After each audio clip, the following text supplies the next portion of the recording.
Hey, hello, what's up guys, it's Jamie, aka the FUT Economist, coming at you guys today with another trading method. Okay, so for those of you that watch my Trading to the Top series, this method was actually something that I discovered while doing the trading for episode 4. It's sort of a variation of the advanced 59th minute method that I discussed in, I think, November on my channel a while back. It sort of preys on some of the trends that have been happening later in FIFA 16, and that is when people pull cards, especially when they play FUT Draft, and they pull cards that are like rare gold cards. They're not discard value, but they're not exactly players that are going to be, breaking the bank in terms of value. They're really lazy when it comes to how they list them. In fact, most players will list them for like 700 coins when they really should be going for like 1,000 coins or 1,100 coins. And that's where we can make a bunch of profit. So in this video, I'm going to obviously show you guys how to do the method in a couple of seconds. And then after that, I'm going to show you guys 2 tips that make this method really, really effective. And then finally, like I do with all of my trading methods, I'm going to trade with the method for 1 hour. And then after that, I'm going to take the coins that I made during that hour and then do a giveaway for you guys. Okay, so first things first, make your way to the transfer market. And once you've done that, set your quality to gold.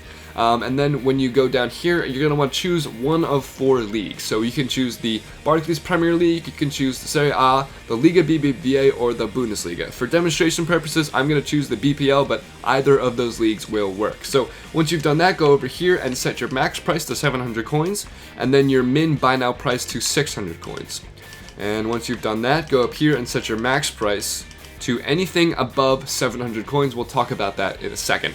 Once you've done that, go ahead and search, and you're going to obviously be presented with a number of cards. And you're going to want to scroll to the 40th or 50th minute. That's when things start to become relevant.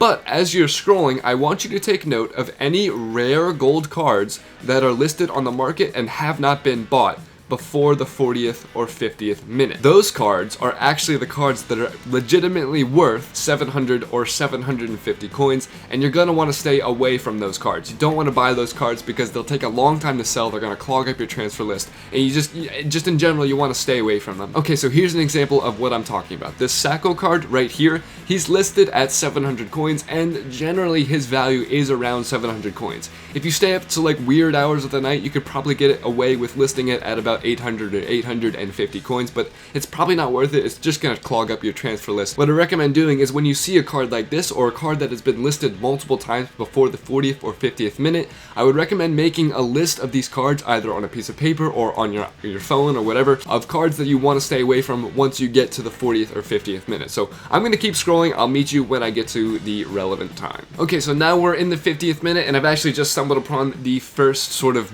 snipe, I guess you could call it. It's not really a snipe because it's in the 50th minute, but this Rutledge card right here, he's definitely worth more than 700 coins. So what I'm going to do is I'm going to quickly check his fitness. You don't really want to buy a card that has like 0 fitness or like some like 1 contract or expired contracts, but he's a fresh card, so I'm going to go ahead and buy him for 700 coins. I'm going to continue searching because you don't want to assign it now because that would reset your search. So I'm going to go ahead and keep scrolling through and see if I can find any more. Oh, and here we go. So this Sanchez card, I've actually been able to sell him on for 1,000 or 1,100 coins before, so that's a good pickup. Let's see if we can find any more. Oh, this Lens card is not worth 700 coins. That's actually a really good deal. We'll be able to sell him on for far more than that. Oh, and here's another Rutledge. Another good pickup. So once you've got those players and you put them on your transfer list, obviously you're going to want to go do another round of searches. But before you do that, you're going to want to make sure that you go back and change your max price to something other than it was before. That will give you a fresh round of searches. Sometimes if you don't do that, EA will like sort of glitch it out and you won't get a fresh round of searches and you'll just be wasting your time. So as an example, I'm going to go ahead and set my max price to 850 coins, as you saw I just did right there, and that will give me a completely fresh search, and there's a good chance that I'll see a couple more cards. Okay, so now let's talk about my 2 tips for making this a really, really effective method. The first is you don't want to sit here and just do this over and over and over again, because as you saw right there, this isn't really a super competitive market that you're facing. I was able to pick those players up in like the 51st minute. It's not really competitive. It's not like you're sniping players that are listed like thousands of coins below what they're actually worth. So what I recommend doing is doing this once or twice through, and then going and playing a game, and then coming back after that game and doing this once or twice through again. You'll actually make more profit per minute by doing that than if you would just sitting here and like researching and researching and researching and hoping someone lists their card up and you're catching it in like the 58th minute, because it'll usually go down to like the 51st or like the 40th minute before you really need to be there and actually, you know, get it before someone else does. So that's tip number one.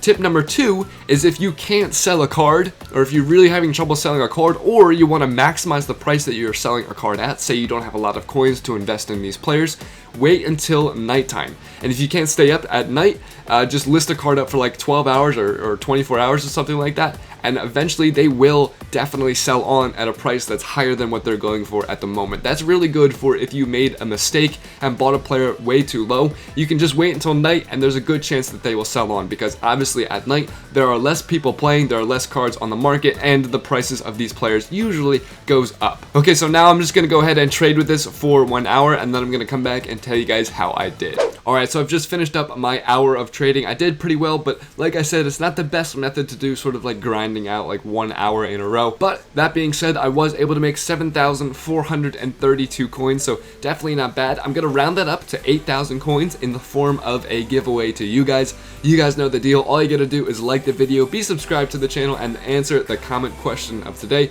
Today's comment question of the day, or maybe not really a question, just more of like an ask, is to tell me your favorite joke down in the comments. That's all you really need to do, is just write me a joke, tell me a joke, and you will be entered to win that 8,000 coins. But other than that, it's been Jamie, aka the FUT Economist. Keep your trade belts full, stay rational, and I'll see you in the next video.